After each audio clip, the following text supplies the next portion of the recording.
Anode के अंदर O आता है तो ऑक्सीडेशन में पहले O आता है। ये क्लू आपने, ये ट्रिक आपने याद रखनी है। चीज़ को कहते हैं पानी के अंदर नमक हम डालें बहुत ज़्यादा तो वो जो एक सोल्यूशन बन जाता है, नमकीन सोल्यूशन, उसको हम ब्राइन कहते हैं। अस्सलाम वालेकुम। आज हम स्टार्ट करेंगे इलेक्ट्रोलिसिस और मोस्ट इम्पोर्टेंट ये क्वेश्चन और बहुत आसान है। जिसे समझते हैं इलेक्ट्रोलिसिस होता क्या है। इलेक्ट्रोलिसिस, लाइसिस जो वर्ड है ये ब्रेक डाउन के लिए, और इलेक्ट्रो मतलब इलेक्ट्रिसिटी की मौजूदगी में हमने ब्रेक डाउन करनी है किसी भी आयनिक कंपाउंड को, उसको आयन्स में तोड़ना है। The process in which electric current is use to break down fused ionic compound. एक फ्यूज्ड आयनिक कंपाउंड एक मोल्टन आयनिक कंपाउंड, या वो मोल्टन फॉर्म में है, फ्यूज का मतलब है या वो मोल्टन यानी मेल्ट फॉर्म में, जिस तरह आइसक्रीम मेल्ट नहीं हो जाती उस तरह मेल्ट फॉर्म में कोई ऑर्गेनिक कंपाउंड है, कोई आयनिक कंपाउंड है, और या वो एक्वस सोल्यूशन के अंदर है, एक्वस फॉर्म में है, यानी वो इलेक्ट्रोलाइट है। एक्वस सोल्यूशन ऑफ इलेक्ट्रोलाइट, एक इलेक्ट्रोलाइट है उसका एक्वस सोल्यूशन या फ्यूज आयनिक कंपाउंड, उसको हमने तोड़ना है इलेक्ट्रिसिटी, इलेक्ट्रिक करंट दे के।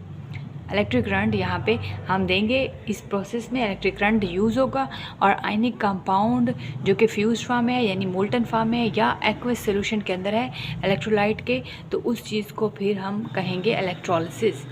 ये डिपेंड करती है इलेक्ट्रोलिसिस, एक तो करती है नेचर ऑफ इलेक्ट्रोलाइट पे, मतलब हमारा इलेक्ट्रोलाइट किस फॉर्म में है, मोल्टन फॉर्म में है यानी फ्यूज फॉर्म में है या एक्वस फॉर्म में है। तो जहाँ पे फर्स्ट और सेकंड जो है वो कंसनट्रेशन ऑफ इलेक्ट्रोलाइट है, यानी इलेक्ट्रोलाइट वो यानी कंपाउंड की ही बात होगी, तो वो कंसनट्रेटेड है, बहुत गाढ़ा है, या डाइल्यूटेड है, बहुत ज़्यादा पतला है, डाइल्यूटेड। नेचर ऑफ इलेक्ट्रोड क्या चीज़ है कि वो जो इलेक्ट्रोड है वो जो दो सेल लगे होते हैं, सेल के अंदर दो यहाँ पे मेटेलिक रोड्स लगी हुई हैं जिसको हम इलेक्ट्रोड कहते हैं, एनोड और कैथोड। उसकी नेचर कैसी है, क्या वो इनर्ट है या रिएक्टिव है, या हर उसके साथ रिएक्शन कर जाएगा, या वो इनर्ट है। तो इन तीन चीज़ों पे इलेक्ट्रोलिसिस डिपेंड करती है। तो इलेक्ट्रोलाइट क्या चीज़ है, एक ऐसी सब्सटेंस है जो फ्री मूविंग आयंस जिसके होते हैं। फॉर एग्जांपल सोडियम क्लोराइड है, एक इलेक्ट्रोलाइट है, इसके फ्री मूविंग आयंस है, जब हम इलेक्ट्रिसिटी देंगे तो ये टूटेगी अपने आयंस में, कैन डिकम्पोज ड्यूरिंग इलेक्ट्रोलिसिस। जब हम करंट देंगे तो इलेक्ट्रोलाइट टूटेगा। इलेक्ट्रोलाइट एक ऐसी सब्सटेंस है जिसको हम करंट देंगे, इलेक्ट्रिसिटी देंगे, तो वो अपने आयंस में टूट जाएगा, तोड़ देंगे आयंस में। तो ये एक नॉन स्पॉन्टेनियस रिडॉक्स रिएक्शन है। स्पॉन्टेनियस का मतलब है एक ऐसा रिएक्शन जो खुद ब खुद हो रहा हो, और नॉन स्पॉन्टेनियस एक ऐसा रिएक्शन है जिसको हमें एक्सटर्नल सोर्स चाहिए। तो ये नॉन स्पॉन्टेनियस रिडॉक्स रिएक्शन है, यानी बिजली की ज़रूरत पड़ेगी, इलेक्ट्रिसिटी की ज़रूरत पड़ेगी। तो इलेक्ट्रोलाइसिस में इलेक्ट्रोलाइटिक टैंक यूज़ होता है, इलेक्ट्रोलाइटिक सेल यूज़ होता है जिसके अंदर इलेक्ट्रोलाइसिस वाला प्रोसेस होता है। ठीक है, तो ये इस चीज़ को हम इलेक्ट्रोलाइटिक सेल करते हैं। नेक्स्ट है बैटरी कैसी होगी। बैटरी क्या चीज़ है, अब हम इलेक्ट्रिसिटी दे रहे हैं, करंट प्रोवाइड कर रहे हैं, तो करंट तभी प्रोवाइड होगा जब हमारे पास बैटरी होगी। तो बैटरी प्रोवाइड करती है, पावर सोर्स के तौर पे काम करती है, which force electrons to move. अब आपको पता है इलेक्ट्रिसिटी जो है वो फ्लो ऑफ चार्जेस है, यानी फ्लो ऑफ इलेक्ट्रॉन्स की बात करते हैं। तो बैटरी वही प्रोवाइड करती है करंट, यानी इलेक्ट्रॉन्स, फ्री इलेक्ट्रॉन्स प्रोवाइड करती है। इलेक्ट्रोड क्या है, वो डिप्ड होता है इलेक्ट्रोलिसिस के अंदर। ये इलेक्ट्रोड हैं दो, ये इलेक्ट्रोलाइट के अंदर डिप होते हैं। इलेक्ट्रोलाइट एक ऐसा सोल्यूशन है आयनिक कंपाउंड का जिसके अंदर आयन्स होते हैं, या ये फ्यूज फॉर्म में होगा या एक्वस फॉर्म में होगा। तो ये इलेक्ट्रोलाइट है, इसके अंदर दो इलेक्ट्रोड डिप्ड हैं, एक को हम कहते हैं एनोड, दूसरे को कैथोड। यहाँ पे देखें, dipped in electrolyte through which electric current enter या लीव। इसके थ्रू हम करंट जो एंटर भी होता है या लीव भी होता है जब हम पावर ऑफ करते हैं। ये जो इलेक्ट्रोड है, इलेक्ट्रोड ये बना होता है इसका ग्रेफाइट का या किसी भी मेटल का ये बना होता है। अब एनोड क्या है, जिसके ऊपर पॉजिटिव चार्ज होते हैं, जिसके थ्रू करंट एंटर होता है। बैटरी हम ऑन करते हैं तो यहाँ से करंट प्रोवाइड होगा और यहाँ इधर जाएगा, और फिर यहाँ पे ये ऐसे मूव करता रहेगा इसके अंदर, सर्किट के अंदर। और कैथोड क्या है, जिसके ऊपर नेगेटिव, जिसको नेगेटिव इलेक्ट्रोड कहते हैं।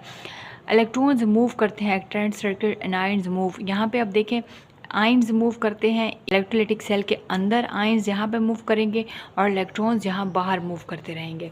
तो जब करंट प्रोवाइड करेंगे तो बैटरी से यहाँ करंट आएगा, और यहाँ से इलेक्ट्रॉन्स, यहाँ से करंट आएगा, और यहाँ से जो सब्सटेंस है वो टूटेगी, फिर इलेक्ट्रॉन्स मूव करते रहेंगे यहाँ पे। तो पहले देख लिया हमने यहाँ पे क्या पढ़ा। हमने पढ़ा इलेक्ट्रोलिसिस एक ऐसा प्रोसेस है जिसमें हम करंट प्रोवाइड करते हैं और आयनिक कंपाउंड या इलेक्ट्रोलाइट को हम जो कि फ्यूज या एक्विस सोल्यूशन में है वो टूट जाता है, ब्रेक डाउन होता है। फिर ये डिपेंड करती है नेचर ऑफ इलेक्ट्रोड पे, कंसनट्रेशन ऑफ सॉल्यूट पे, कंसनट्रेशन ऑफ इलेक्ट्रोलाइट पे, नेचर ऑफ इलेक्ट्रोड पे।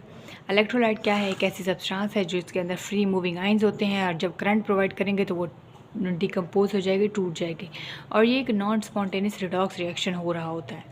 इलेक्ट्रोलिटिक सेल एक ऐसा प्रोसेस है, एक ऐसा सेल है जिसके अंदर इलेक्ट्रोलिसिस वाला प्रोसेस होता है, ठीक है। एक इलेक्ट्रिक बाथ के अंदर, एक इलेक्ट्रिक टैंक के अंदर बैटरी प्रोवाइड करती है current, free moving ions free moving electrons provide करती है। इलेक्ट्रोड क्या होता है? जिसके अंदर इलेक्ट्रोड क्या होता है? जो इलेक्ट्रोलाइट के अंदर डिप्ड होते हैं, ये मेटालिक होते हैं, इसके थ्रू करंट जो है एंटर या लीव कर सकता है। एनोड क्या होते हैं? एनोड के थ्रू करंट एंटर होता है, बैटरी इधर करंट प्रोवाइड करते हैं और इलेक्ट्रॉन इधर से ट्रांसफ़र हो जाते हैं। कैथोड क्या है? ये नेगेटिव इलेक्ट्रोड है, इसके ऊपर नेगेटिव चार्ज होते हैं और इलेक्ट्रॉन्स यहाँ से मूव करते हैं एक्सटर्नल सर्किट में, और जो आइंस हैं वो इसके अंदर होते हैं। अब जो इलेक्ट्रोलाइट का सोल्यूशन होता है वो आयनिक कंपाउंड होता है या फ्यूज्ड कंपाउंड होता है, अभी पीछे हमने पढ़ा है। अब ये जो सोल्यूशन के अंदर से इलेक्ट्रोलिसिस की जाती है, करंट पास किया जाता है, तो ये टूट जाता है अपने आइंस में, नेगेटिव में भी और पॉजिटिव में भी। पॉजिटिव आइंस को हम कैटाइंस कहते हैं, नेगेटिव आइंस को हम एनाइंस कहते हैं। नेगेटिव आइंस मूव करते हैं एनोड की तरफ, पॉजिटिव आइन मूव करते हैं कैथोड की तरफ। आपको पता है एनोड पे ऑक्सीडेशन होती है और कैथोड पे रिडक्शन होती है। कैथोड पे रिडक्शन का मतलब है कि गेन ऑफ इलेक्ट्रॉन होता है और लॉस ऑफ इलेक्ट्रॉन ऑक्सीडेशन, यानी एनोड पे। एनोड के अंदर O आता है तो ऑक्सीडेशन में पहले O आता है। ये क्लू आपने, ये ट्रिक आपने याद रखनी है। तो यहाँ पे जो हमारा इलेक्ट्रोलाइट है वो है कैल्शियम क्लोराइड। जब हमने करंट पास करवाया तो ये अपने आइंस में Ca2 पॉजिटिव और Cl नेगेटिव में कन्वर्ट हो गया, चेंज हो गया जब हमने करंट पास किया, जब इलेक्ट्रोलिसिस स्टार्ट हुई। जो नेगेटिव आइन थे वो मूव करना शुरू हो गए एनोड की तरफ। एनोड के ऊपर क्योंकि ऑक्सीडेशन होती है, एक्स्ट्रा इलेक्ट्रॉन्स थे तो वो मूव करना यहाँ पे चले गए, ठीक है, यहाँ से मूव करना शुरू हो गए क्योंकि पॉजिटिव और नेगेटिव अट्रैक्ट करते हैं। तो पॉजिटिव आयन चले गए एनोड की तरफ, ठीक है। जो नेगेटिव आयन थे, क्लोराइड आयन थे, वो एनोड की तरफ चले गए और जो पॉजिटिव थे वो कैथोड की तरफ चले गए। तो यहाँ पे देखें सेम वही है जो मैंने बताया। अब ये जो बैटरी है, एक जो बैटरी है उसका फंक्शन और उसके अंदर दो किस्म के इलेक्ट्रोड होते हैं, दो टर्मिनल्स होते हैं। एक होता है एनोड और दूसरा होता है कैथोड। यहाँ पे हम बैटरी की बात कर रहे हैं। फंक्शन देखें तो एनोड पे हमेशा तो ऑक्सीडेशन होती है और कैथोड पे रिडक्शन होती है, हमें पता है। चार्जेस का फ़र्क है कि बैटरी में माइनस एनोड शो करता है और कैथोड पॉजिटिव। लेकिन जो इलेक्ट्रोलाइटिक सेल है वहाँ एनोड के ऊपर हमें पता है ऑक्सीडेशन है, कैथोड पे रिडक्शन है, ये पता है, ये होता है ऐसे। लेकिन जो चार्ज है अब वो पॉजिटिव चार्ज है एनोड पे और जो नेगेटिव चार्ज है वो कैथोड पे। इलेक्ट्रोलाइटिक सेल में ये चार्ज का फ़र्क है, बाकी तो सारा सेम ही है। फिर देखें तो ये जो Cu2 पॉजिटिव है ये कैथोड की तरफ मूव कर गए, ये जो Cu2 पॉजिटिव थे ये नेगेटिव की तरफ मूव कर गए और जो नेगेटिव थे वो पॉजिटिव की तरफ मूव कर गए। अब अगर रिडक्शन रिएक्शन है, ये जो रिडॉक्स रिएक्शन है यानी जिसमें ऑक्सीडेशन होती है, रिडक्शन होती है, अगर ये सीज हो गया, स्टॉप हो गया, इसका मतलब इलेक्ट्रिक करंट, इलेक्ट्रोलिसिस भी ख़त्म हो गई, स्टॉप हो गई और रिएक्शन भी स्टॉप हो जाता है। Electrolysis of concentration aqueous solution of NaCl यानी ब्राइन। ब्राइन किस चीज़ को कहते हैं? पानी के अंदर नमक हम डालें बहुत ज़्यादा तो वो जो एक सोल्यूशन बन जाता है, नमकीन सोल्यूशन, उसको हम ब्राइन कहते हैं। कभी कभी सालन के अंदर नमक ज़्यादा हो जाता है तो उस चीज़ को भी हम ब्राइन कहते हैं। असल में पानी के अंदर नमक की मिकदार ज़्यादा होने से जो सोल्यूशन बनता है उस चीज़ को हम कहते हैं ब्राइन। ये क्वेश्चन आ सकता है, what is brine? More concentrated solution of NaCl is called brine, यानी सोडियम क्लोराइड। सोडियम क्लोराइड बहुत ज़्यादा कंसनट्रेटेड है सोल्यूशन तो उस चीज़ को हम कहते हैं brine. The more concentrated solution of sodium chloride is called Bryan.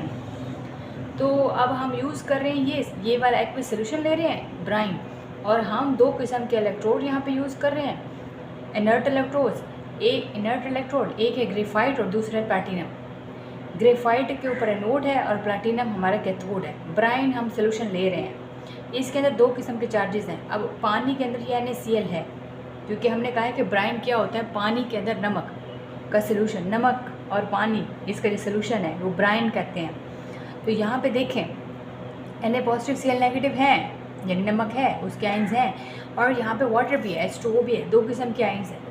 यहाँ पे NaCl है, टूटा है जब इलेक्ट्रोलिसिस हुई है, Na पॉजिटिव में और Cl नेगेटिव में, और जो वाटर है वो टूटा है H पॉजिटिव में और OH नेगेटिव में।